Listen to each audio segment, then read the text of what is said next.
Capítulo 1. Yo no he venido a destruir la ley, las tres revelaciones, Moisés, Cristo, el espiritismo. Alianza de la ciencia y de la religión. Instrucciones de los espíritus, la nueva era. No penséis que he venido a destruir la ley o los profetas, no he venido a destruirlos, sino a darles cumplimiento, porque en verdad os digo, que el cielo y la tierra no pasarán, ni un punto, ni un tilde pasarán, sin que todo se haya cumplido.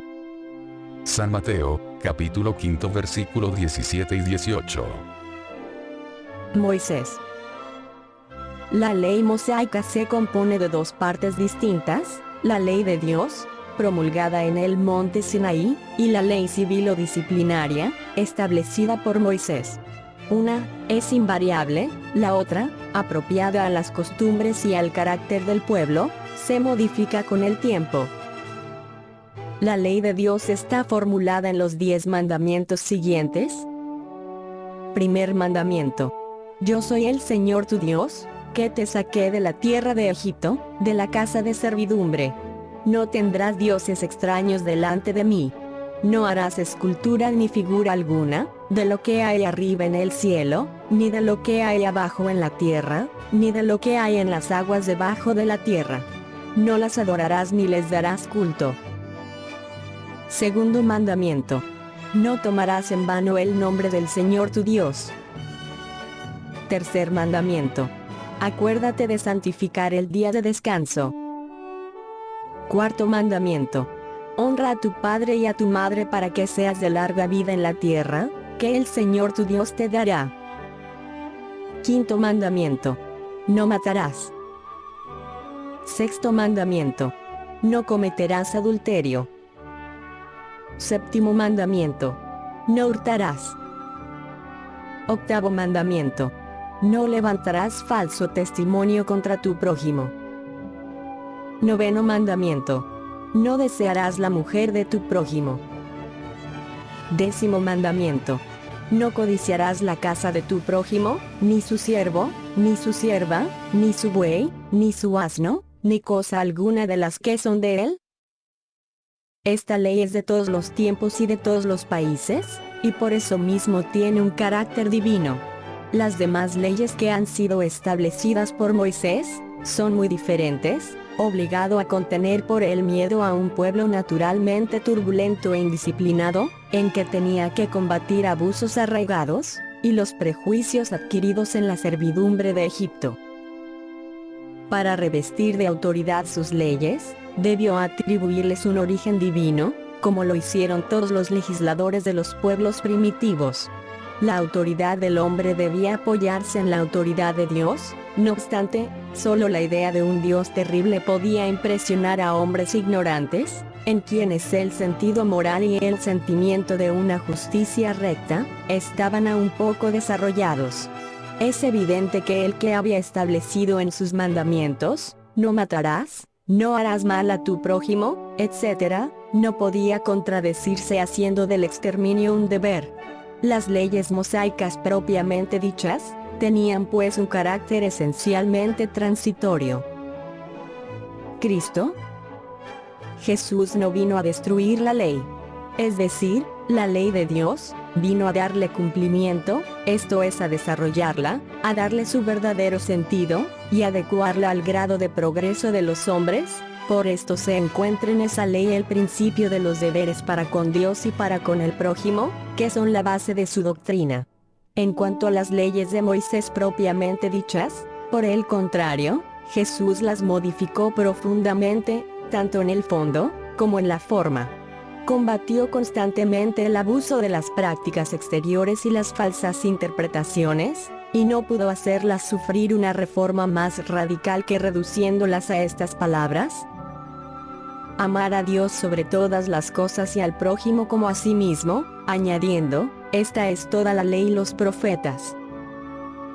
Con esas palabras, el cielo y la tierra no pasarán sin que todo sea cumplido, sin que falte un solo punto, o un tilde de la ley.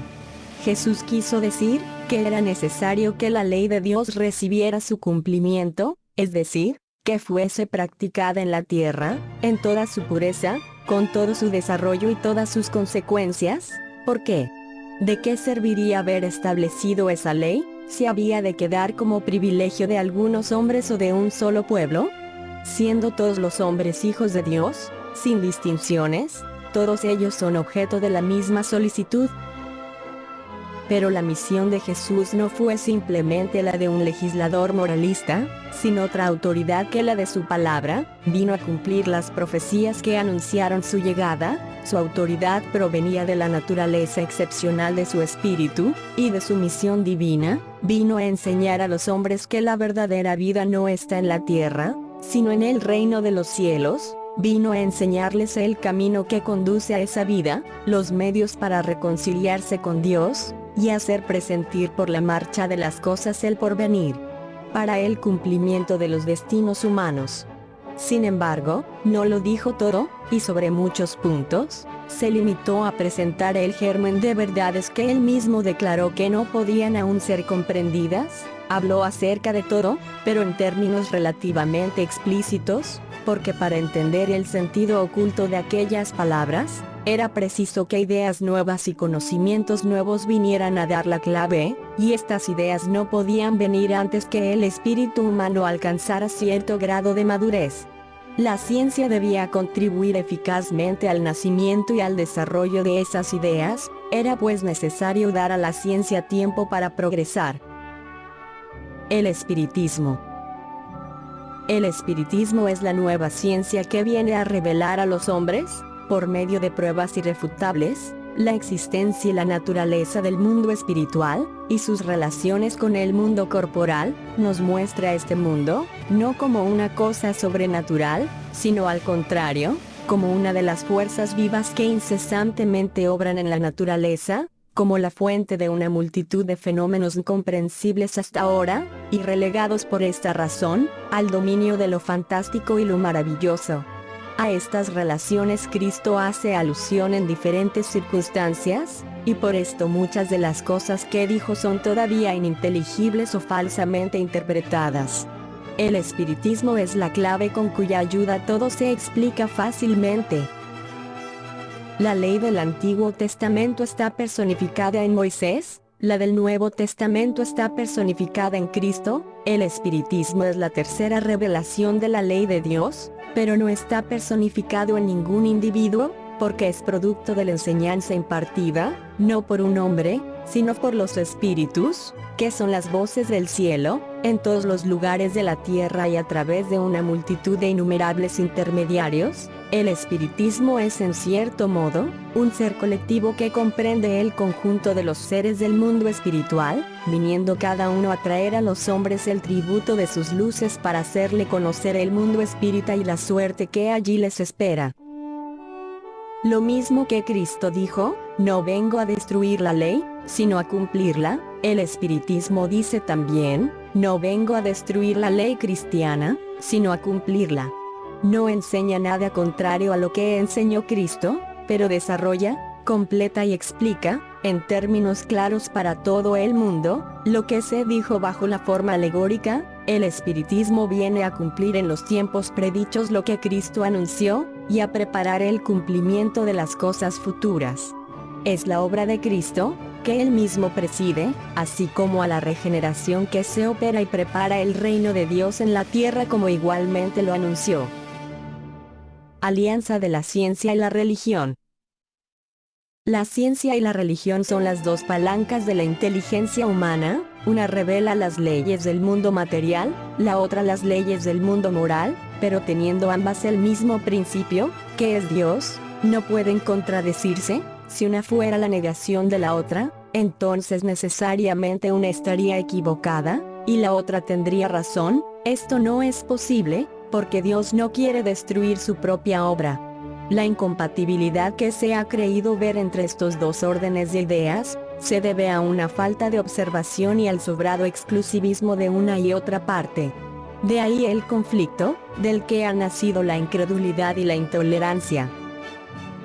Han llegado los tiempos en que las enseñanzas de Cristo deben recibir su complemento, en que el velo echado a propósito sobre algunas partes de la enseñanza de Jesús, debe levantarse, en que la ciencia deje de ser exclusivamente materialista, y tome en cuenta el elemento espiritual, en que la religión deje de ignorar las leyes orgánicas e inmutables de la materia, y en que ambas fuerzas, apoyadas la una en la otra, y avanzando en armonía, se presten mutuo apoyo, entonces la religión, no siendo ya desmentida por la ciencia, adquirirá un poder indestructible, porque estará de acuerdo con la razón y no podrá oponérsele la irresistible lógica de los hechos.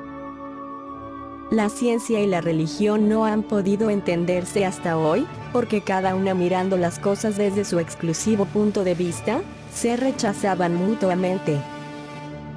Faltaba algo para llenar el vacío que las separaba, un lazo que las aproximase. Este lazo consiste en el conocimiento de las leyes que rigen el mundo espiritual y sus relaciones con el mundo corporal, leyes tan inmutables como las que regulan el movimiento de los astros y la existencia de los seres. Una vez constatadas estas relaciones por la experiencia, se presenta una nueva luz. La fe se dirige a la razón no ha encontrado nada ilógico en la fe, y el materialismo ha sido vencido. Pero en esto, como en todas las cosas, hay personas que se quedan rezagadas, hasta que son arrastradas por el movimiento general que los aplastará, si en vez de seguirlo pretenden oponerse a él.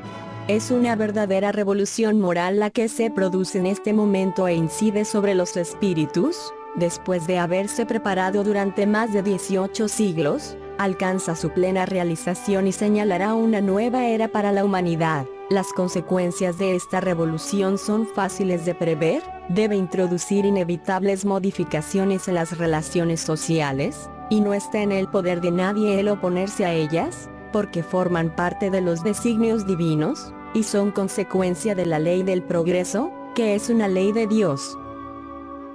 Instrucciones de los espíritus. La era nueva. Dios es único, y Moisés es el espíritu que Dios envió en misión para darlo a conocer, no solo a los hebreos sino también a los pueblos paganos. El pueblo hebreo fue el instrumento del que Dios se valió para hacer su revelación a través de Moisés y los profetas, y las vicisitudes de este pueblo tenían el propósito de impresionar la vista de los hombres y rasgar el velo que les ocultaba la divinidad. Los mandamientos que Dios comunicó por intermedio de Moisés contienen el germen de la más amplia moral cristiana. Sin embargo, los comentarios de la Biblia restringirían su sentido, porque si esa moral se hubiese practicado en toda su pureza, no habría sido comprendida, pero los 10 mandamientos de Dios no dejaron por esto de ser su brillante frontispicio, como el faro que debía iluminar a la humanidad en el camino que tenía que recorrer. La moral enseñada por Moisés era apropiada al estado de progreso en que se encontraban los pueblos que estaban llamados a regenerarse, y esos pueblos, casi salvajes en cuanto al perfeccionamiento de su alma, no hubieran comprendido que se pudiese adorar a Dios de otra manera que por medio de holocaustos, ni que se debiera perdonar al enemigo. La inteligencia de esos pueblos, notable respecto de las cosas materiales y aún respecto a las artes y a las ciencias, estaba muy atrasada en moralidad, y no se hubiese sometido al dominio de una religión enteramente espiritual. Les era necesario una representación semimaterial, tal como la que ofrecía entonces la religión hebrea. Así los holocaustos hablaban a sus sentidos, mientras que la idea de Dios hablaba a su espíritu. Cristo fue el iniciador de la más pura moral, la más sublime, la moral evangélica cristiana que debe renovar al mundo, unir a los hombres y hacerlos hermanos, que hará brotar de los corazones humanos la caridad y el amor al prójimo, y establecerá entre los hombres una solidaridad común, una moral que habrá de transformar la tierra y hacer de ella una morada para espíritus superiores a los que hoy la habitan. Es la ley del progreso, a la que está sometida la naturaleza, y el espiritismo es la palanca de que Dios se sirve para hacer avanzar a la humanidad. Han llegado los tiempos en que las ideas morales deben desarrollarse para realizar los progresos que forman parte de los designios de Dios. Deben seguir el mismo camino que han recorrido las ideas de libertad que fueron sus precursoras, pero no creáis que este desarrollo se realice sin luchas.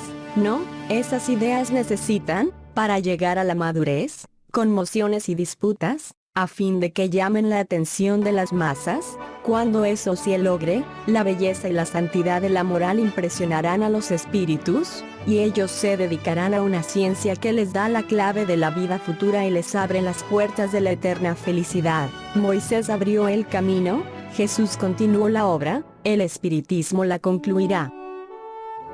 Un espíritu israelita, Mulhouse, 1861.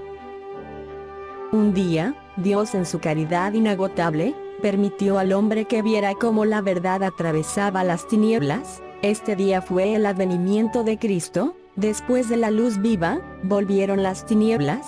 Después de las alternativas de verdad y de obscuridad, el mundo se perdía de nuevo. En ese momento es cuando los espíritus, semejantes a los profetas del Antiguo Testamento, os hablan y advierten. El mundo está conmovido en sus cimientos, el trueno rugirá, estad firmes. El espiritismo es de carácter divino, pues se basa en las leyes mismas de la naturaleza, y creed que todo lo que es de carácter divino, tiene un objetivo importante y útil. Vuestro mundo se perdía, la ciencia desarrollada a expensas de lo que es de naturaleza moral, si bien os conducía al bienestar material, redundaba en provecho del espíritu de las tinieblas.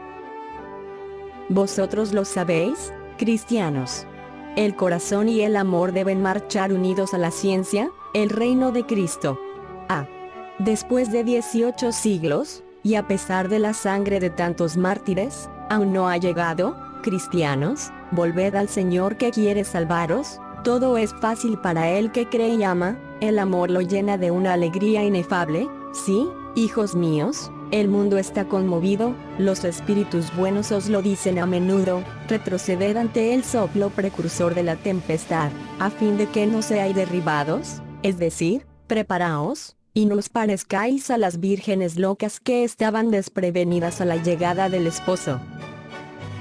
La revolución que se prepara es más bien moral que material. Los grandes espíritus, mensajeros divinos, inspiran la fe para que todos vosotros, obreros, ilustrados y entusiastas, hagáis oír vuestra humilde voz, porque vosotros sois como granos de arena, pero sin granos de arena no habría montañas. Así pues que esta expresión somos pequeños, ya no tenga sentido para vosotros, a cada uno su misión, a cada uno su trabajo.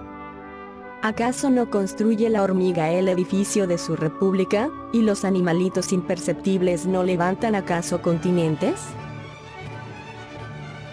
La nueva cruzada ha empezado, apóstoles de la paz universal y no de la guerra, San Bernardos modernos, mirad y marchad adelante, la ley de los mundos es la ley del progreso.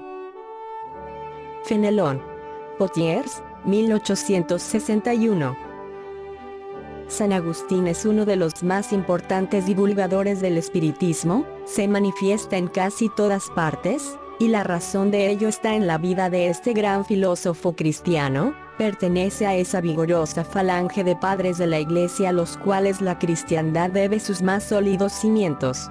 Como muchos, fue rescatado del paganismo, o mejor dicho, de la impiedad más profunda, por el resplandor de la verdad. Cuando en medio de sus mayores excesos sintió en su alma esta vibración extraña que le hizo volver en sí mismo, y comprender que la felicidad estaba en otra parte y no en los placeres embriagantes y efímeros. Cuando en fin, como San Pablo en su camino de Damasco, oyó también la voz santa que le gritaba, «Saulo, Saulo, ¿por qué me persigues?», exclamó, Dios mío, perdóname, yo creo, soy cristiano».